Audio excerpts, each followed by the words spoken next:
Es solo una ayudita familiar, decía mi tío mientras me daba dinero por mi orina cada sábado. Cuando mi esposa y yo descubrimos su retorcido plan, nuestra familia implosionó. Si aún no estás suscrito al canal, haz clic en el botón de suscripción y activa la campanita para no perderte ninguna de nuestras historias. Tu apoyo significa todo para nosotros. Si esta historia te parece interesante, déjale un like. También me encantaría saber de qué ciudad eres, déjanos el nombre de tu ciudad en los comentarios. Ahora, empecemos con la historia. La vida, a veces, te pone de rodillas de formas que nunca imaginaste. Para mí, esa forma tenía nombre y apellido, Leo, mi hijo. Con apenas 5 años, su risa se había vuelto escasa, sus ojitos vivaces se ensombrecían por una enfermedad rara que los médicos apenas sabían cómo tratar. Cada mes, las facturas se acumulaban como una montaña de desesperanza sobre la mesa de la cocina. Sofía, mi esposa, mi roca, se desvivía en su trabajo, pero ni juntando nuestros sueldos alcanzaba para cubrir los tratamientos experimentales, las visitas a especialistas, la esperanza empaquetada en frascos carísimos. Yo me sentía un fracaso, un nudo de angustia en el estómago cada vez que veía a mi pequeño luchando, cada vez que Sofía me miraba con esa mezcla de amor y preocupación que intentaba ocultar. Y entonces, como un espejismo en el desierto, apareció mi tío Ramiro.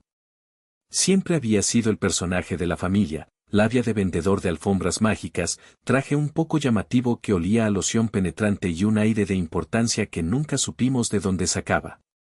Llegó un martes por la tarde, sin avisar, con una sonrisa de oreja a oreja y la promesa de noticias maravillosas en los labios. Después de los abrazos forzados y los comentarios sobre lo grande que estaba el campeón, refiriéndose a Leo con una familiaridad que me revolvió el estómago, me llevó aparte, a la cocina. Su voz bajó a un susurro confidencial. Sobrino, comenzó, mirándome con una intensidad que pretendía ser compasiva, sé por lo que están pasando con el pequeño. Y créeme, me duele en el alma. Hizo una pausa dramática. Pero, ¿qué tal si te dijera que hay una luz al final del túnel? Una investigación revolucionaria, Mateo, con un filántropo anónimo detrás, buscando la cura para enfermedades raras en niños, como la de Leito. Mi corazón dio un vuelco. ¿Esperanza? ¿Real?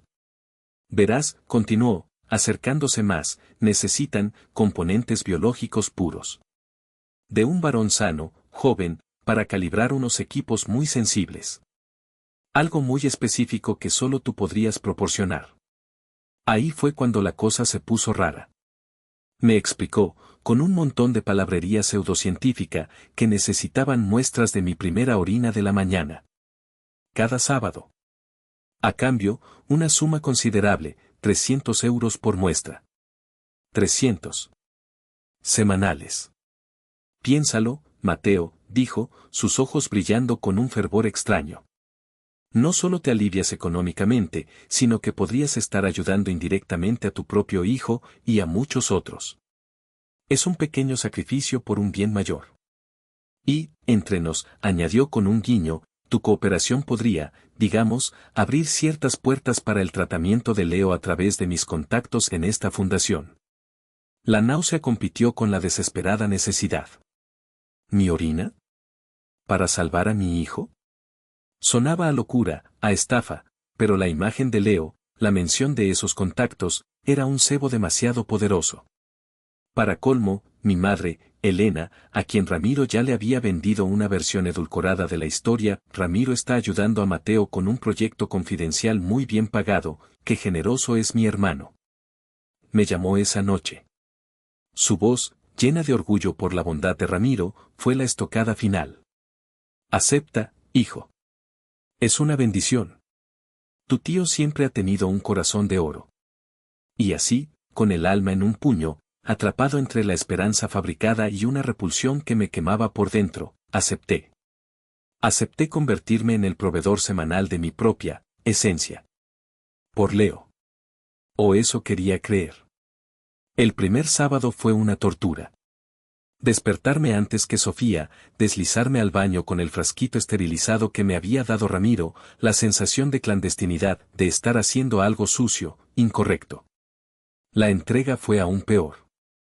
Mi tío me esperaba en un café discreto, lejos de casa. Recibió el frasco con una profesionalidad fría, casi quirúrgica, que me desconcertó aún más. Me entregó un sobre con el dinero. Sentí un alivio momentáneo al tocar los billetes, pero estaba manchado de una vergüenza pegajosa. Las semanas siguientes se convirtieron en una rutina sombría. El ritual del sábado por la mañana, el encuentro furtivo, el dinero que aliviaba la presión de las facturas pero no la opresión en mi pecho. Empecé a cambiar. Me volví más irritable, saltando a la defensiva por cualquier cosa. Sofía, por supuesto, lo notó. Notó mi comportamiento errático, mis escapadas sabatinas y el dinero extra que aparecía en casa. Otro trabajito de consultoría para tu tío, Mateo, me preguntaba con una ceja arqueada. Sus excusas sobre comisiones inesperadas o pequeños proyectos independientes sonaban huecas hasta para mí. Pero, ¿qué podía decirle? En uno de esos días grises, me desahogué, o casi, con mi mejor amigo, Carlos. No le conté lo de la orina, por supuesto. ¿Quién cuenta algo así? Solo le mencioné, muy por encima, que estaba metido en un negocio un poco raro con mi tío para sacar un dinero extra. Carlos me escuchó con atención y luego, con esa franqueza que siempre le he agradecido, me dijo, aguas, Mateo. Tu tío Ramiro siempre ha sido muy particular. Se mueve en aguas turbias. Que no te esté usando para alguna de sus movidas. Sus palabras, aunque no supiera ni la mitad de la historia, resonaron en mi cabeza como una campana de alarma. Para complicar más las cosas, después de unas 5 o 6 semanas, Ramiro me salió con otra. Sobrino, un pequeño favor, me dijo un sábado, después de la entrega. La investigación está en una fase crítica. Necesitaríamos, si es posible, una muestra extra a mitad de semana. Solo por este mes. Obviamente, se pagaría el doble. Sentí un escalofrío. Esto se estaba saliendo de control. Pero la idea del doble de dinero, justo cuando llegaba la factura de una nueva medicina para Leo, me hizo flaquear. Acepté, sintiéndome aún más miserable. La tensión en casa era palpable. Sofía me miraba con sospecha, yo me sentía culpable y sucio. Un sábado por la mañana, mientras ordenaba el armario, Sofía encontró uno de los frascos especiales, vacío y escondido torpemente detrás de una pila de camisetas viejas. Lo sostuvo en la mano, mirándolo con extrañeza. Mateo, me llamó, su voz contenida. ¿Qué es esto? Parece un frasco de laboratorio. El corazón se me encogió.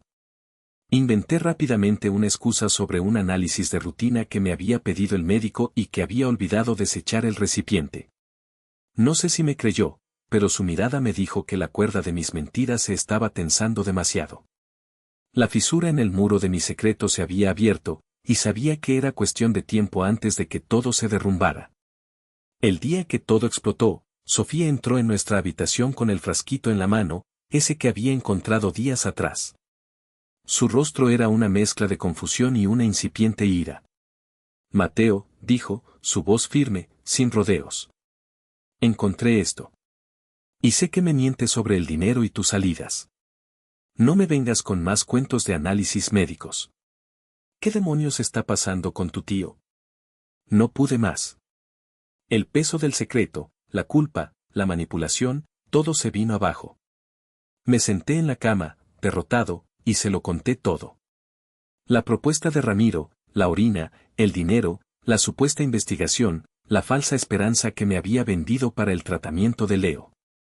Cada palabra salía como un veneno que me había estado consumiendo por dentro. Sofía me escuchó en silencio, su expresión pasando del shock inicial al asco más profundo, y finalmente, a una furia fría, contenida, que era mucho peor que cualquier grito. Cuando terminé, se quedó mirándome fijamente por un largo rato. Luego, con una voz que apenas reconocí, dijo, está usando a nuestro hijo, Mateo. Está jugando con tu desesperación, con lo más sagrado que tenemos. Esto es monstruoso. ¿Cómo pudiste creerle? Sus palabras eran cuchillos. Tenía razón. ¿Cómo había podido ser tan ciego, tan ingenuo? La desesperación, sí, pero también una estupidez de la que me avergonzaría el resto de mis días. Impulsado por la cruda realidad que Sofía me había estampado en la cara y por mi propia culpa que ahora me ahogaba, decidí que no podía seguir con aquello. Al día siguiente, llamé a Ramiro. Le dije que no podía continuar, que me retiraba de su investigación. Su reacción fue la de un maestro manipulador. Primero incredulidad, luego una falsa tristeza. Pero, sobrino, ¿justo ahora? Estamos tan cerca. Y entonces sacó su as bajo la manga. Me envió por mensaje una foto.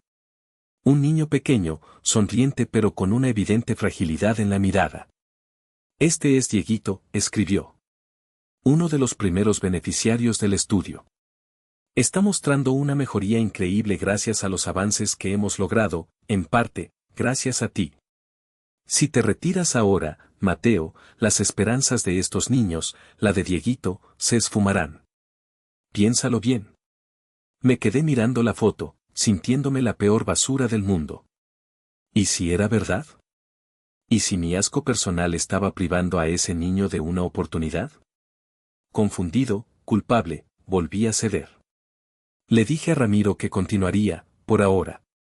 Cuando le conté a Sofía, su decepción fue palpable, pero su determinación se encendió como una llama. No, Mateo, dijo con firmeza. Ese hombre es un charlatán y te está manipulando. Si tú no puedes ver con claridad ahora, yo lo haré por los dos. Voy a averiguar qué demonios está tramando tu tío en realidad. Y así, Sofía tomó las riendas. Empezó a pasar horas en la computadora, investigando. Intentó hablar con mi madre, Elena, para sondear si sabía algo más, pero fue como chocar contra una pared.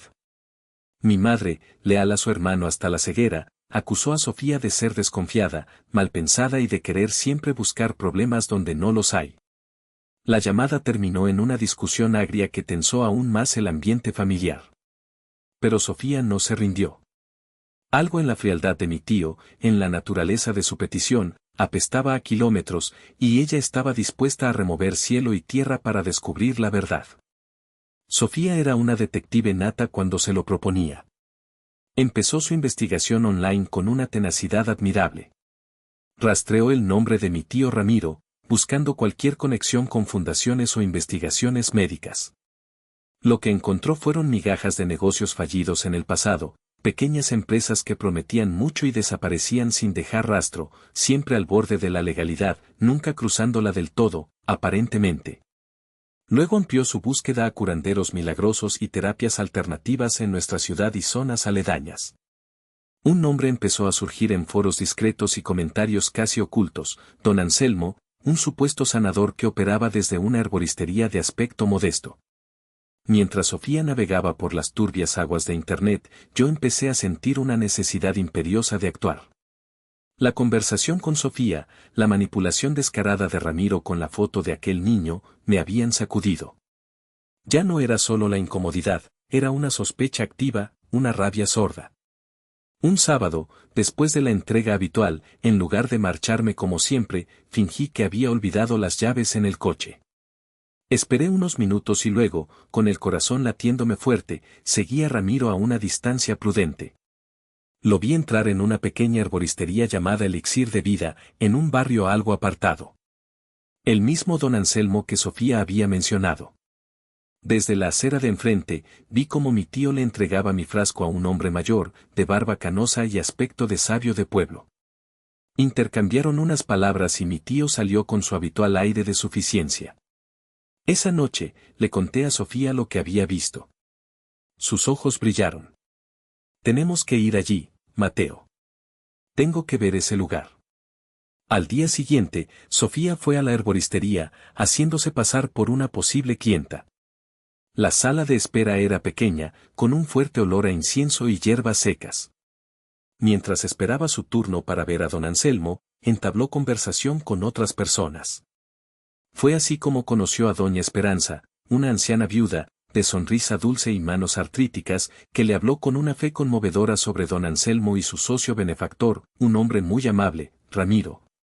Aunque ella no sabía su nombre ni lo conectaba conmigo, que le traía los ingredientes jóvenes y puros para unas aguas vitales personalizadas que, según don Anselmo, la estaban curando de su grave artritis.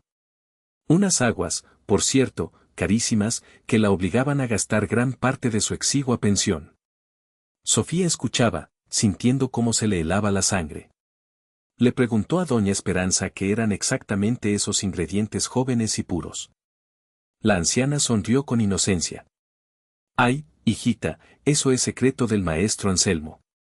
Solo sé que vienen de una fuente muy especial, llena de vida. Cuando Sofía me lo contó, con la voz quebrada por la indignación, todas las piezas encajaron de la forma más horrible posible. Mi orina. Mi esencia matutina. Esos eran los ingredientes jóvenes y puros. La investigación revolucionaria era una estafa cruel, un engaño para sacarle el dinero a gente vulnerable y desesperada como doña Esperanza. El horror nos invadió. Mi tío no solo me estaba usando a mí, sino que estaba lucrando con la enfermedad y la esperanza de inocentes. Ramiro, quizás intuyendo que algo se movía a sus espaldas, mis preguntas se habían vuelto más incisivas, mi actitud más distante, intentó su última jugada sucia. Llamó a mi madre. Le dijo que Sofía estaba atravesando una crisis nerviosa, que estaba obsesionada con él y que intentaba destruir nuestra familia por celos de la ayuda que él me estaba proporcionando. Quería aislarla, desacreditarla.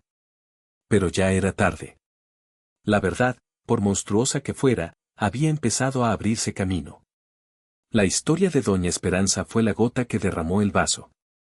Ver cómo mi tío, mi propia sangre, se aprovechaba de la vulnerabilidad de una anciana, usando mi contribución involuntaria para ese fraude, me llenó de una rabia fría, una determinación que nunca antes había sentido. Se acabó el Mateo pasivo, el que se dejaba manipular por la culpa o la falsa esperanza. Ahora solo quería justicia, por doña Esperanza, por nosotros, por la decencia que ese hombre había pisoteado. Sofía y yo hablamos durante horas esa noche.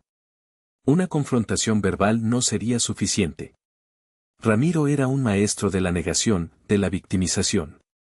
Necesitábamos pruebas irrefutables, algo que lo dejara sin escapatoria, que expusiera su red de mentiras y protegiera a futuras víctimas. Así nació el plan, grabaríamos a Ramiro admitiendo el engaño, o al menos, explicando la verdadera procedencia y el uso de esas supuestas aguas vitales. La coartada sería yo. Le diría a Ramiro que, para solicitar una ayuda gubernamental especial para el tratamiento de Leo, una que supuestamente requería justificar todos los ingresos y colaboraciones externas, necesitaba un certificado o algún documento oficial que avalara mi participación en su importante investigación. Argumentaría que necesitaba entender mejor el proceso para poder explicarlo a los asistentes sociales, y por eso, le pediría reunirme con él y con alguien del laboratorio para que me aclararan los detalles técnicos. Esperábamos que así apareciera don Anselmo. Conseguimos una pequeña grabadora de voz, de esas que parecen un pendrive. Sofía se encargaría de la logística, asegurarse de que el lugar fuera adecuado, tener un plan B por si las cosas se torcían. Decidimos involucrar discretamente a Carlos, mi amigo. No le dimos todos los detalles escabrosos, pero sí lo suficiente para que entendiera que estábamos tratando de desenmascarar una estafa de mi tío y que podríamos necesitar su presencia como testigo o simplemente como apoyo moral y físico si la situación se ponía tensa. Carlos, leal como siempre, aceptó sin dudar. Mientras planeábamos, recordamos un detalle que Sofía había sonsacado a doña Carmen, la vecina de la herboristería, una mujer curiosa que parecía saber todo lo que ocurría en el barrio. Doña Carmen, entre chisme y chisme sobre los milagros de don Anselmo, había mencionado de pasada que el curandero siempre presumía de tener un archivo muy detallado y organizado de todos sus pacientes y sus tratamientos especiales. Esa información fue oro puro. Nos dio una nueva idea, además de la grabación, intentaríamos conseguir alguna prueba documental de ese archivo. El día señalado me sentía como un actor en una obra de teatro de alto riesgo. Llamé a Ramiro, le expuse mi necesidad del certificado. Tragó el anzuelo. Claro, sobrino, ¿cómo no? Entiendo perfectamente. Mañana mismo nos vemos en la herboristería y hablamos con don Anselmo para que te aclare todo. Es bueno que te intereses por los detalles científicos. Su tono era condescendiente, seguro de sí mismo. No tenía ni idea de la tormenta que estaba a punto de desatarse. Llegué a la trastienda de elixir de vida con el corazón en un puño, pero con una extraña calma glacial recorriéndome. La grabadora, diminuta y discreta, estaba encendida en el bolsillo de mi camisa. Tío Ramiro y don Anselmo me esperaban, el primero con su sonrisa falsa y el segundo con su aire de místico fraudulento. Comencé mi actuación, fingiendo nerviosismo y confusión. Tío, don Anselmo, de verdad necesito entender bien esto del componente biológico para explicarlo en la solicitud de la ayuda. ¿Cómo es exactamente que mi aportación ayuda en la terapia? Subestimándome por completo, creyéndome el mismo sobrino ingenuo y desesperado de siempre, cayeron en la trampa. Don Anselmo, con aires de catedrático, empezó a divagar sobre energías vitales y resonancias cuánticas. Ramiro, más práctico, intervino para aclarar la parte lucrativa. El componente del joven maestro Mateo es esencial, su vitalidad es lo que equilibra las energías de los pacientes mayores, pontificó Anselmo, acariciándose la barba. Y la gente paga bien por la exclusividad, sobrino, añadió Ramiro con un guiño cómplice. Es un intercambio justo. Tú provees la materia prima, digamos, y nosotros la transformamos en esperanza. Y en un buen ingreso para todos, claro. Mientras hablaban, sin saberlo, estaban confesando el corazón de su estafa. En ese momento, tal como lo habíamos planeado, la puerta de la trastienda se abrió de golpe. Sofía entró con paso firme. A su lado, venía doña Esperanza, con los ojos encendidos por una justa indignación, y detrás de ellas, Carlos, mi amigo, con una expresión seria que no presagiaba nada bueno para mi tío.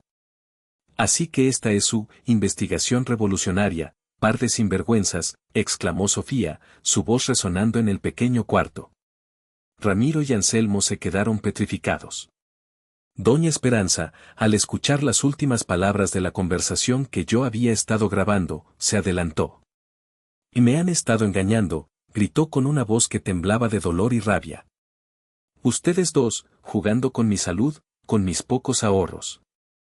Diciéndome que me curaban con quién sabe qué porquería. Se armó un caos. Ramiro intentó negar, balbucear excusas. Anselmo parecía haberse encogido. En medio de la confusión, Sofía, rápida como un rayo, se acercó al escritorio donde doña Carmen había dicho que Anselmo guardaba sus archivos. Vio una carpeta con la etiqueta Pacientes Especiales, Aguas Vitales. La abrió y sacó rápidamente su teléfono, tomando varias fotos de las fichas que contenían nombres, tratamientos y, lo más importante, las sumas de dinero que les cobraban. Tenemos suficiente para hundirlos, tío, dije, mi voz ahora firme, mostrando la grabadora. Estafadores. Han jugado con la desesperación de la gente, incluyendo la mía.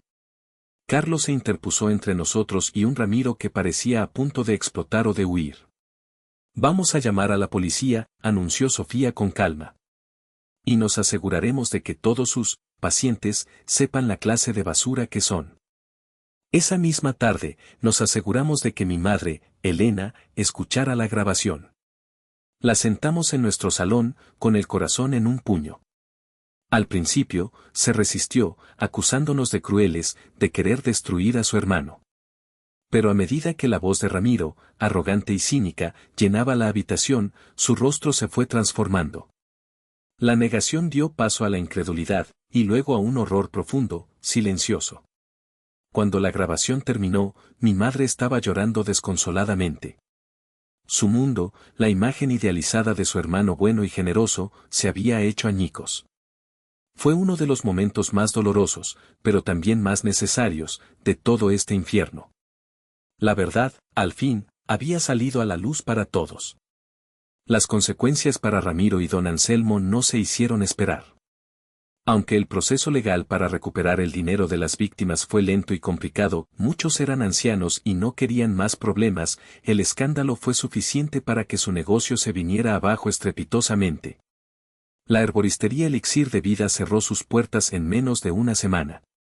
Don Anselmo desapareció del barrio, y de mi tío Ramiro, bueno, digamos que puso tierra de por medio. Se esfumó, dejando tras de sí una estela de vergüenza y deudas emocionales impagables. Nunca más volvimos a saber de él, y sinceramente, no lo extrañamos. Para nosotros, la vida comenzó a reconstruirse lentamente. La relación entre Sofía y yo salió de esta prueba más fuerte que nunca. Habíamos enfrentado juntos lo peor y habíamos sobrevivido, unidos. Mateo había recuperado su dignidad, la que sintió que había perdido al acceder al trato con su tío. En cuanto a nuestro hijo Leo, continuamos buscando tratamientos honestos y realistas. Iniciamos una campaña de recaudación de fondos online, contando nuestra historia, la parte médica, claro, no la de mi tío, y la respuesta de la gente fue increíble. No encontramos una cura milagrosa, pero sí acceso a mejores terapias que le dieron a Leo una mayor calidad de vida. La relación con mi madre, Elena, fue difícil al principio. Pasó por un periodo de duelo, de rabia, incluso de culpa por no haber querido ver las señales. Pero el tiempo y muchas conversaciones honestas ayudaron a sanar las heridas. Se acercó más a nosotros, a Sofía, a quien terminó admirando por su fortaleza, y a mí, reconociendo finalmente que habíamos hecho lo correcto. Incluso mi hermana Laura, después de enterarse de todos los detalles sórdidos, se disculpó torpemente por su indiferencia inicial y nos ofreció su apoyo. Doña Esperanza y las otras víctimas de la estafa, aunque no recuperaron todo su dinero, sintieron el alivio de que se hiciera justicia, al menos moralmente. La comunidad se volcó un poco con ellas, demostrando que todavía hay gente buena en el mundo. Hoy, varios meses después, cuando miro hacia atrás, siento una mezcla de emociones. Descubrir que mi propia sangre me usaba de la forma más rastrera y ruin, y que yo, por la soga de la desesperación que tenía al cuello, casi me convierto en cómplice de un fraude a gente inocente. Fue la lección más dura y amarga de mi vida. Pero también me enseñó el valor de la integridad, la fuerza que se encuentra en el apoyo de tu pareja, y la importancia de poner límites, incluso con la familia. Me enseñó que siempre hay alternativas honestas, aunque el camino sea más difícil. Ya no soy el mismo hombre ingenuo y agobiado. La cicatriz de la traición de mi tío Ramiro siempre estará ahí, como un recordatorio, pero también lo estará el orgullo silencioso de haber elegido, al final, el camino correcto, el de la verdad. Y ahora les pregunto a ustedes, los que escuchan mi historia, ¿qué hubieran hecho en mi lugar? ¿Hasta dónde puede empujarnos la desesperación antes de que crucemos una línea que nunca pensamos que cruzaríamos? Me gustaría leer sus opiniones.